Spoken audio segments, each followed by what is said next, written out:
So I have a lot of books here in the house, and I don't use most of them. I was going through some of them to see if I could like donate them to somewhere because if I don't need them and they're just sitting here, they might as well go to some good. So I'm going through clearing stuff that I don't need, and guess what I find? Pokemon, a book by Jason R. Rich. If he's involved with Pokemon, he probably is rich, or he was at the time. Maybe he wasted it all on booze and hookers. I don't know, but I don't know. It's a pretty insignificant book, but it's something I had in my childhood because I used to be obsessed with Pokemon back in the day. I had everything involving Pokemon, and it was just like it's basically a book describing the plot of the games. Which, if you've ever played Pokemon, you know it's basically non-existent. But I like this. It's just sort of something cute that I found back in the day. I'll see if I can show you the pages. It'll probably be mirrored, but whatever. It's just, and so if it gives you little tips on the game.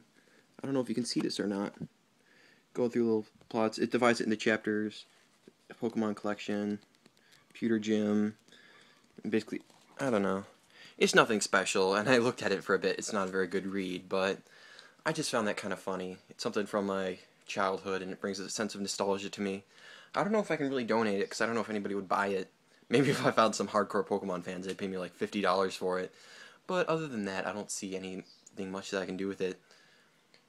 I don't know what the point of this is. I just thought it was a little cool, at least for me, and that I'd share it, because why not?